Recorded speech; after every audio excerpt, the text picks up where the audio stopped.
오늘 우리에게 주시는 하나님의 말씀은 창세기 5장 21절에서 32절까지 말씀입니다.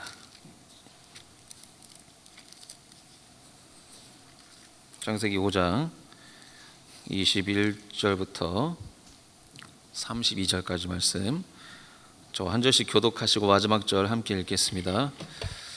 에녹은 65세에 무드셀라를 낳았고 무드셀라를 낳은 후 300년을 하나님과 동행하며 자녀들을 낳았으며 그는 365세를 살았더라. 에녹이 하나님과 동행하더니 하나님이 그를 데려가심으로 세상에 있지 아니하였더라. 무드셀라는 187세에 라멕을 낳았고 라멕을 낳은 후 782년을 지내며 자녀를 낳았으며 그는 969세를 살고 죽었더라. 라멕은 100아들을 낳고 이름을 노아라 하여 이르되 여호와께서 땅을 저주하심으로 수고롭게 일하는 우리를 이 아들이 아니하리라 하였더라. 라멕은 노아를 낳은 후 595년을 지내며 자녀들을 낳았으며 그는 777세를 살고 죽었더라. 노아는 500세 된 후에 셈과 함과 야벳을 낳았더라. 아멘. 네, 오늘도 우리 곁에 계신 분들과 한번 인사하면서 시작해 보겠습니다. 잘 되고 있습니다. 걱정하지 마세요. 인사해 보겠습니다. 잘 되고 있습니다. 걱정하지 마세요. 오늘도 기도하러 보이신 모든 여러분들의 가정과 또 환경과 사업장 위에 하나님의 은혜와 평강이 날마다 흘러내리기를 간절히 소망합니다. 에녹은 오늘 이제 에녹 이야기를 좀 살펴볼 건데, 에녹은 참 신비한 인물이에요. 에녹은 성경 초반에 나오는 인물인데 아주 짤막하게 등장하는 사람인데도 우리한테 이제 강렬한 인상을 주는 사람입니다. 에녹은 왜냐면은 죽지도 않고 하나님께서 에녹을 데려가셨다는 거예요. 엄청난 인물임에 틀림없죠. 그러니까 성경에서는 그 죽음을 경험하지 않고 하늘로 올라간 사람이 딱 두 사람이 있는데, 그게 이제 에녹이랑 엘리야거든요. 그러니까 이제 물론 뭐 예수님도 승천하셨는데 살아계실 때, 근데 예수님은 죽은 이후에 부활해서 승천하셨으니까 죽음은 경험하셨잖아요. 그러니까 죽음을 아예 안 보고 하늘로 올라간 사람은 딱 두 명, 인류 역사상 딱 두 명, 에녹이랑 엘리야. 그러니까 이런 이제 놀라운 인물이 창세기 딱 초반에 나오니까 엄청 막 기대감을 갖게 되잖아요. 근데 또 한편으로 보면은 에녹은 크게 주목할 만한 인물로 보이지 않기도 해요. 왜냐면은 에녹에 대한 그 기록이 되게 짧거든요. 엄청 짧고 에녹보다 많은 비중을 나타내는 성경에 나오는 사람들이 엄청 많아요. 뭐 아브라함부터 해서 요셉, 다윗, 모세, 뭐 베드로, 바울, 한도 끝도 없습니다. 에녹은 엄청 짧아요. 그러니까 이게 에녹이 중요한 사람 맞나 이런 생각 들단 말이에요. 물론 이제 뭐 위경이나 뭐 외경 이런 거 합치면은 에녹서라는 책이 또 따로 있어요. 거기서 되게 자세하게 다루고 있는데, 근데 뭐 교회 전통에서는 에녹서를 정경으로 받아들이지 않으니까, 그러니까 우리가 이제 교회 다니는 우리가 봤을 때는 에녹은 이런 사람이에요. 그러니까 기록은 적지만 굉장히 강렬한 인상을 주는 어떤 신비한 사람입니다. 오늘 이제 우리는 이 에녹 이야기를 통해서 하나님과 동행한다는 그 의미를 한번 살펴보려고 해요. 신앙생활을 하다 보면은 누구나 그런 생각 하잖아요. 나도 하나님과 동행하며 살고 싶다. 에녹이 그렇게 하나님과 동행해서 죽지도 않았다는데 나도 그런 삶을 살고 싶다, 이렇게 한 번쯤은 생각하잖아요. 근데 이제 그것을 정확히 동행한다는 것에 대해서 정확히 모르는 경우가 있기 때문에 오늘은 그 의미에 대해서 한번 알아볼까 합니다. 그리고 의미만 알아보는 것이 아니고, 그럼 대체 동행한다는 게 구체적으로 뭐냐, 구체적인 이야기까지 한번 나눠보려고 합니다. 그래서 이 시간 나도 하나님과 한번 동행하며 살아보리라, 이런 마음의 결단이 일어나는 귀한 시간이 되시기를 바랍니다. 먼저는 에녹에 대해서 성경에 이제 어떻게 기록하고 있는지 한번 살펴보면서 시작해 볼게요. 다 같이 창세기 5장 21절에서 24절 말씀을 한번 같이 읽어보겠습니다. 에녹은 65세 무드셀라를 낳았고 무드셀라를 낳은 후 300년을 하나님과 동행하며 자녀들을 낳았으며 그는 365세를 살았더라. 에녹이 하나님과 동행하더니 하나님이 그를 데려가심으로 세상에 있지 아니하였더라. 에녹에 대한 성경의 기록은 간결하고 명확해요. 에녹은 하나님과 동행한 사람이었다. 그리고 그런 에녹을 하나님께서 데려가셔서 세상에 있지 않았다. 대단한 기록이죠. 근데 저는 이 기록을 볼 때마다 이런 궁금증이 생겨요. 대체 에녹은 하나님과 무려 300년 동안이나 동행했다고 하는데 얼마나 하나님 마음에 흡족한 사람이었으면 하나님이 데려가셨을까? 그 비법이 뭘까? 참 부럽다, 이런 생각이 듭니다. 죽음을 보지 않았다는 거 복이잖아요. 여기 계신 분들 다 죽음에 대한 두려움이 다 있잖아요. 누구나 다 그런 두려움을 갖고 있는데 그런 죽음을 보지 않고 하나님을 만났대요. 얼마나 부러워요. 이 엄청난 축복입니다. 그래서 대체 하나님께서는 에녹을 얼마나 그렇게 특별하게 생각하셨을까? 왜 그러셨을까? 이런 질문을 하게 됩니다. 그 이유를 좀 알아보기 위해서 창세기 5장 28절에서 29절도 한번 읽어보겠습니다. 라멕은 182세의 아들을 낳고 이름을 노아라 하여 이르되 여호와께서 땅을 저주하심으로 수고롭게 일하는 우리를 이 아들이 아니하리라 하였더라. 이 말씀 우리가 잘 알고 있는 노아의 그 이름 뜻을 알려주는 부분이거든요. 우리는 노아의 이름 뜻을 통해서 노아가 태어나던 당시 상황을 어렴풋이 짐작을 할 수가 있어요. 노아의 이름 뜻이 아니래, 아니. 쉬운 말로 하면은 위로예요. 그런데 왜 노아의 아버지 라멕은 자신의 아들이 태어났을 때 위로라는 이름의 뜻을 가진 노아라고 이름을 지었을까? 그 이유는 말씀에 정확히 나와요. 뭐냐면은 당시 사람들은 여호와께서 땅을 저주하셨으므로 수고롭게 일하며 살아가야 했기 때문에 그래요. 그러니까 힘든 삶을 살고 있었다는 거예요. 그때 당시 사람들이.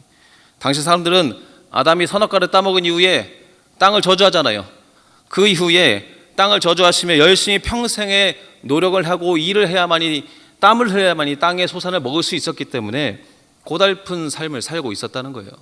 그래서 고생을 시작하고 있었어요. 엄청나게 힘든 삶을 살고 있었어요. 이처럼 당시 사람들은 아담부터 이어져 내려온 땅의 저주 때문에 매우 힘겨운 삶을 살고 있었기 때문에 노아의 아버지 라멕은 자신의 아들의 이름을 노아라고 이름 지으면서 하나님의 위로를 받고 싶다라는 희망을 품고 있었다는 얘기예요. 그러니까 얼마나 그 사람들이 오랜 세월 동안 힘들게 살아왔는지 이해가 되는 장면이죠. 근데 오히려 이런 구절을 통해서 오히려 우리는 에녹의 믿음이 얼마나 더 대단했는가를 또 알게 돼요. 자, 노아랑 갔다가 에녹이랑 갔다가 엄청 헷갈리는데, 자, 노아가 태어나던 시절에 사람들이 너무나 힘든 시기를 살았다고 했어요. 그런데 이거는 아담부터 시작된 그 저주예요. 아담부터. 그리고 아담부터 쭉쭉쭉 그 땅의 저주가 시작되어서 고생을 하며 살았는데 그게 노아 때까지 왔다 이거예요. 근데 에녹은 노아의 증조 할아버지예요. 위의 조상이라고요. 그러니까 에녹이 살던 시대에도 사람들이 고생하며 살았다는 소리예요. 노아 시대 때도 고생하며 살았으니까, 그 땅의 저주가 계속 이어졌으니까. 그런데 그때 에녹은 하나님과 동행했다는 거예요. 그때 무슨 말인지 알겠어요?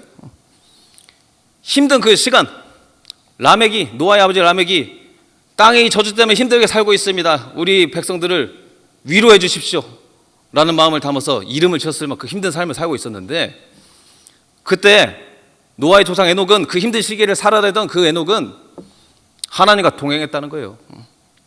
그 어려운 환경 속에서도 300년 동안 하나님과 함께 했답니다. 꾸준하게 함께 했다는 거예요.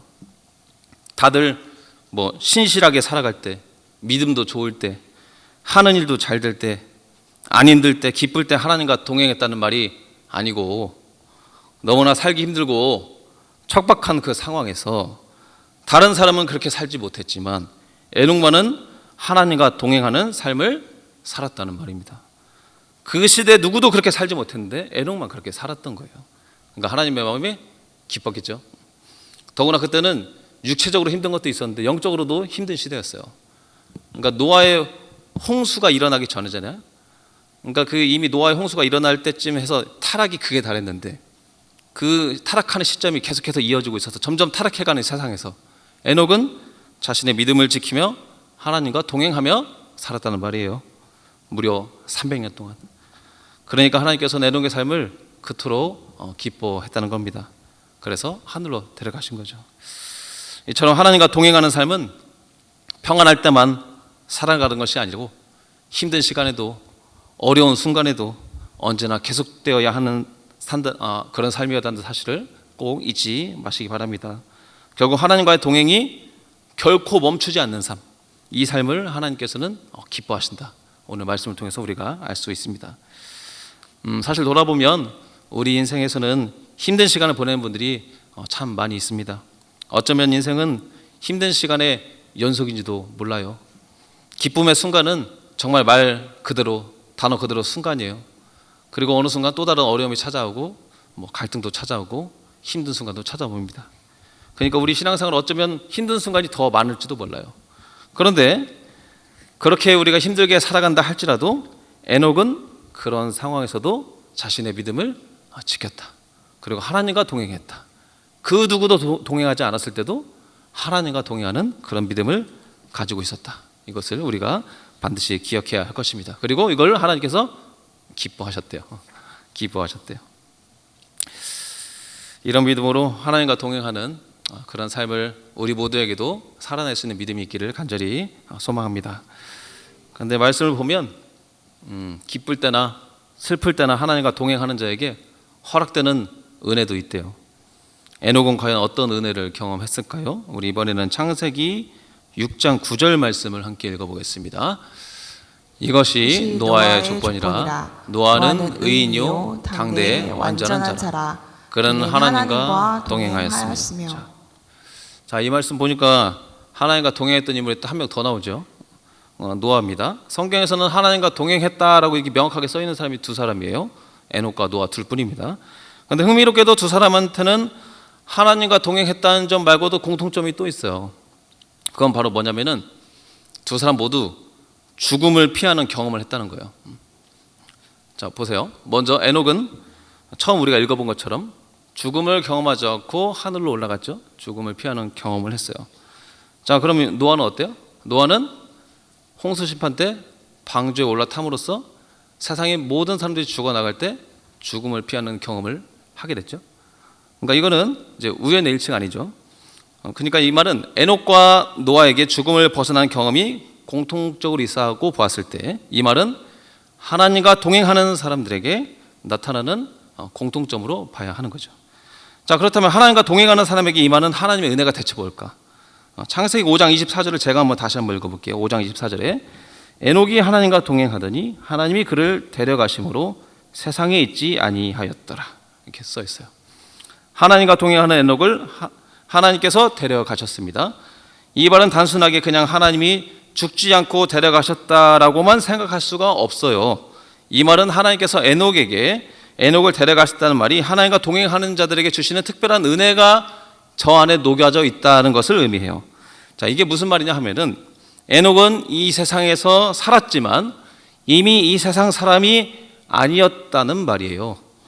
에녹은 이미 천국의 사람, 하늘의 사람이었던 겁니다.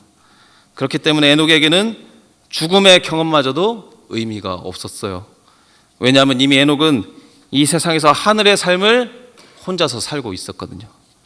에녹은 하나님과 동행하는 삶, 곧 하늘의 삶을 살고 있었기에 이 세상 사람이 아니었다는 말입니다. 그렇게 죽음 이후의 삶을 이 땅에서 이미 살아갈 때 살아갈 수 있는 것, 이 사실이 바로 하나님과 동행하는 자에게 허락되는 놀라운 은혜입니다. 단순히 죽지 않게 하셨다, 생명을 구해주셨다가 아니고 하나님과 동행하는 사람은 이 죄악된 세상에서 하늘의 삶, 천국의 삶을 살아가게 하신다라는 사실입니다. 남들은 세상에 시달리면서 휘둘리면서 찌들어 살아가는데 하나님과 동행하는 사람은, 진실로 하나님과 교제하며 동행하는 사람은 이미 이 세상에서 하늘의 삶을 살아가는 은혜가 있다는 거예요. 에녹이 그냥 무조건 그냥 올라갔다는 게 아니고 이미 이 험한 세상에서 천국의 삶을 혼자 살고 있었던 거예요. 그러니까 죽음 의미가 없는 거예요, 그게. 그래서 바울은 우리의 시민권은 하늘에 있다, 이거 말했잖아요. 우리의 시민권이. 그래서 우리도 찬송 이렇게 하잖아요. 주 예수와 동행하니 그 어디나 하늘나라, 이렇게 고백하잖아요. 그러니까 에녹은 그런 삶을 이미 살고 있었던 거예요. 이런 은혜를 우리 모두가 누리게 됐으면 좋겠습니다. 자, 여기까지 한번 정리를 한번 해볼게요. 헷갈릴 수도 있으니까. 자, 잘 들어보세요. 에녹은 하나님과 동행했습니다. 에녹은 기쁠 때나 슬플 때나 언제나 하나님과 동행했어요. 이것이 동행의 의미예요.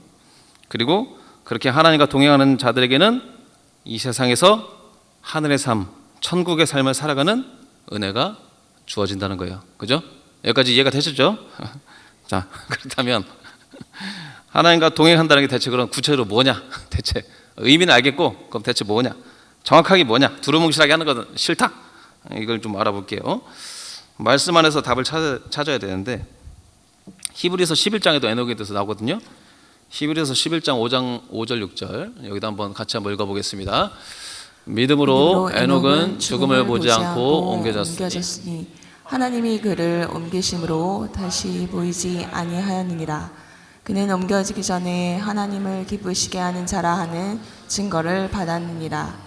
믿음이 없이는 하나님을 기쁘시게 하지 못하나니 하나님께 나아가는 자는 반드시 그가 계신 것과 또한 그가 자기를 찾는 자들에게 상 주시는 이심을 믿어야 할지니라. 이 구절 잠깐 띄워놔주세요. 자, 히브리서 말씀 봅니까?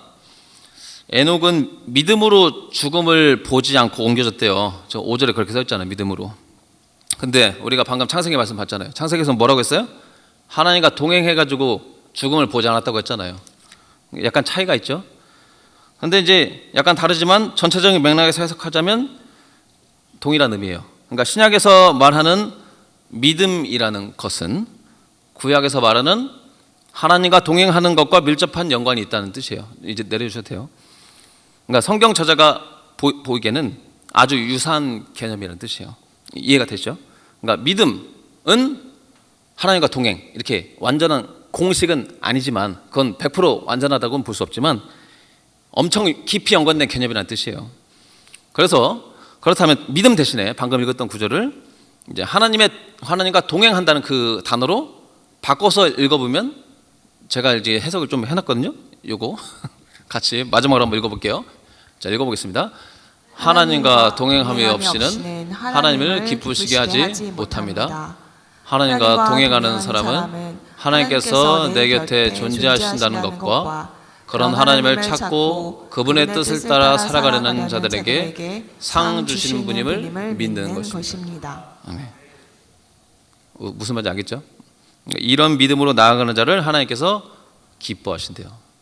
저게 믿음이고 동행함의 의미이고 구체적인 방식이에요. 이처럼 하나님과 동행하는 삶은 첫째, 하나님께서 내 곁에 존재하신다는 것을 믿는 것. 이게 첫 번째예요.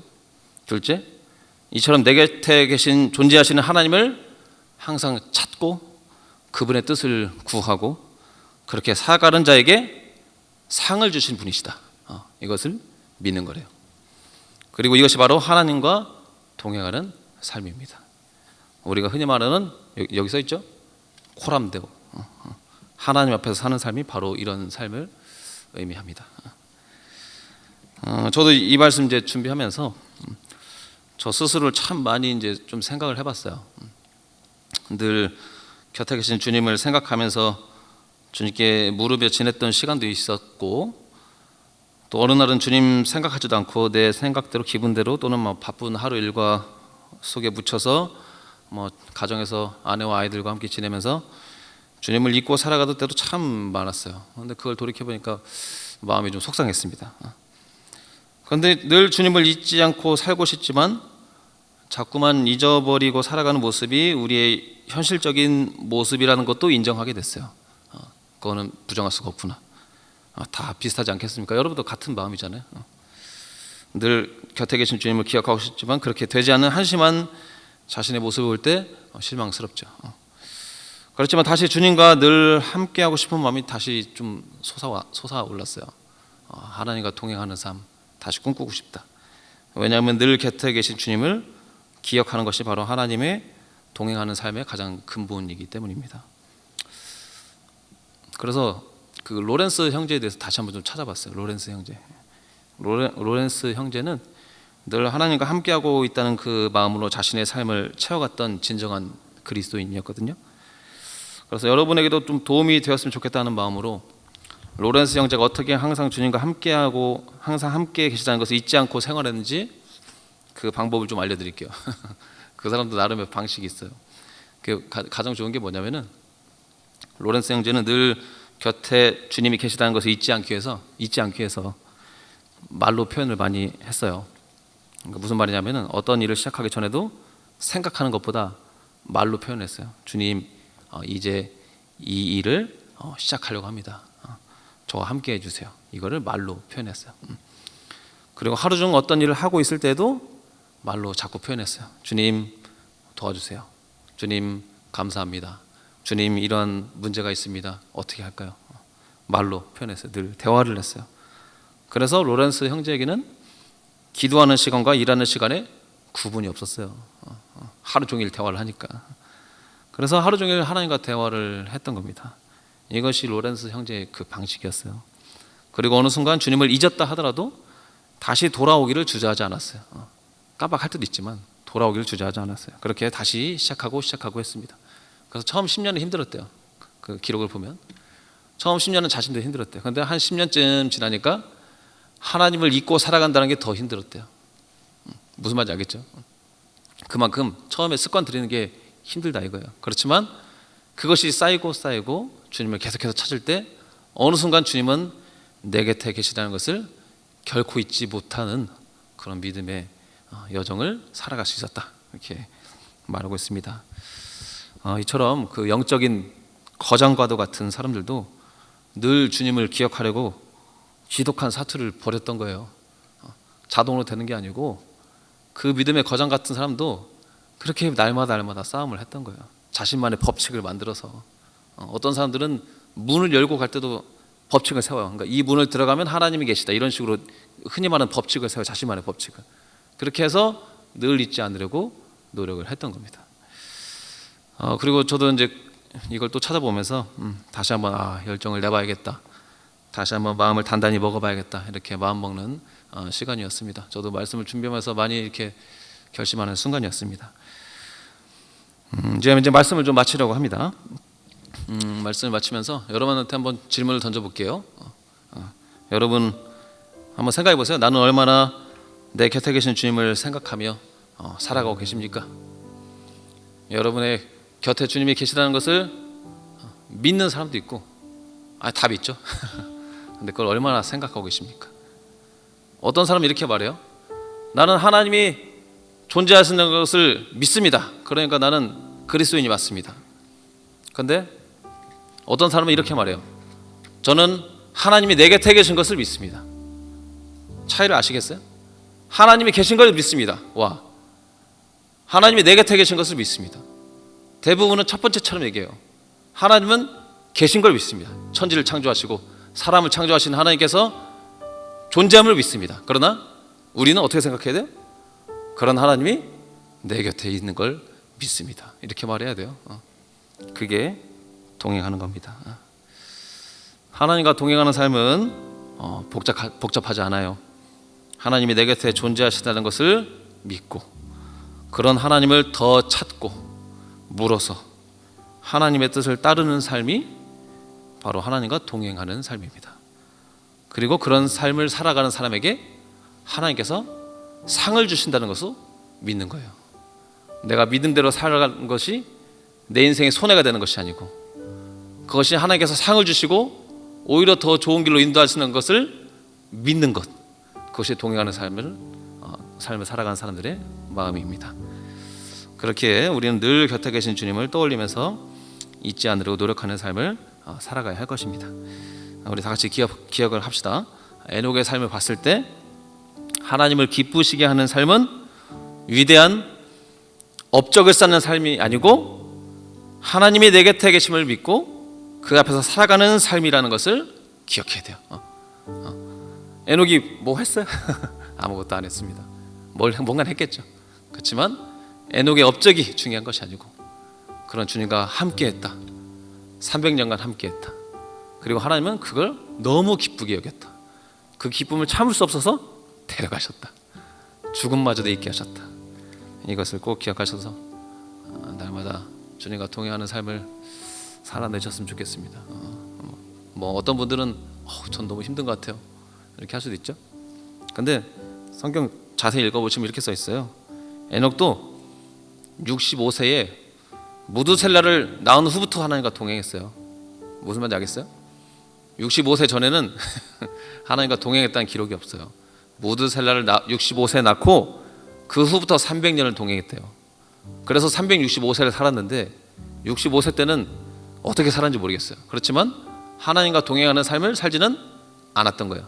성경에 그렇게 나와요. 그러니까 우리도 다시 한번 결단하고 할 수 있다는 거예요. 무드셀라를 나왔을 때 뭔가 큰 마음의 동요가 있었나 봐요. 그죠?